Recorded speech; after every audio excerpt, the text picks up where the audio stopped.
Diha sa matematika, dunay duha ka naguna nga basic mathematical symbols. Gitawag kini og addition og subtraction. Ang addition adunay symbol nga horizontal line og vertical line, while ang subtraction aduna siya'y horizontal line.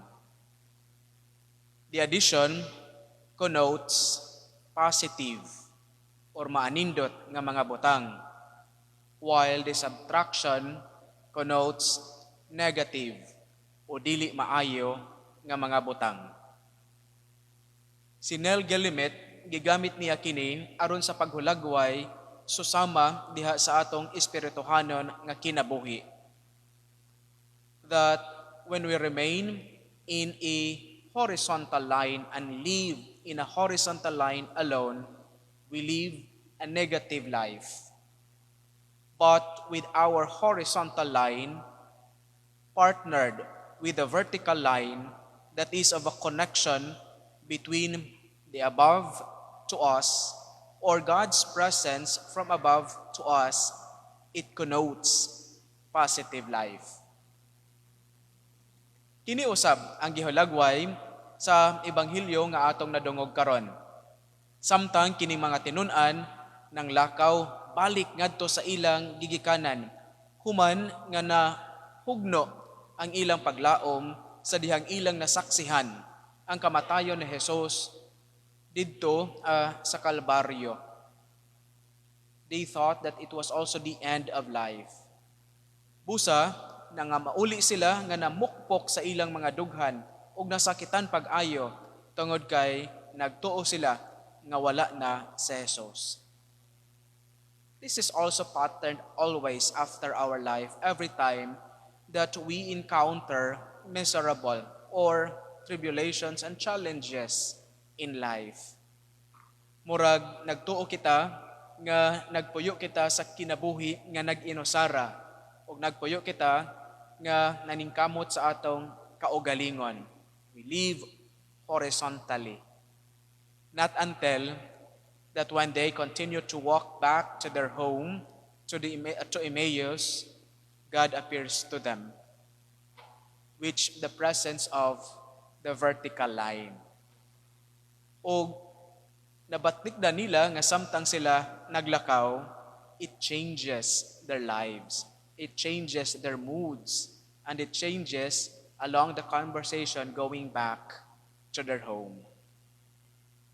Pero they were only recognized Jesus' presence while they were resting in a place samtang sila nagpaabot sa kagabion. Pero ilan ang nabati that there is something different with the presence of this person. This is what Nell Gelimet is telling us, the presence of Jesus in lives, which symbolizes the vertical line. Manindot kini nga imahe niini ikatulo nga Domingo sa pagkabanhaw. Human nga nagtuo kita nga sa kamatayon ni Jesus, we also loses our life and we also loses our hope. But not. This Easter candle would always symbolize Jesus' presence after his experience of death. And he continues to appear and he continues to be with us on the Easter time. Busa, kiniusab ang maghatag kanato og kumpiyansa, maghatag kanato og kadasig, maghatag kanato og kaisog, og samot nga maghatag kanato og kusog sa mga panahon nga kita nagluya tungod sa mga kalisdanan sa kinabuhi. We don't let negativity surrounds among us, but let God's presence give us energy to continue surviving in life.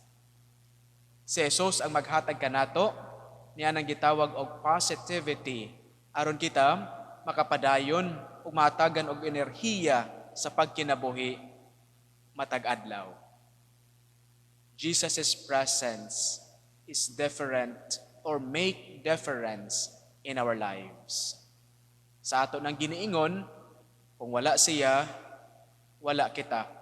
Kung wala siya, murag kulang kita. Kung wala siya, murag laay o walay lami ang kinabuhi. And so, from this time on, maningkamot kita nga mamahimo siyang kanunay nga kabahin sa kinabuhi ta aron magpabilin usab kitang positibo sa pagpuyo sa kinabuhing Kristiyano. Hinaot pa unta. Amen.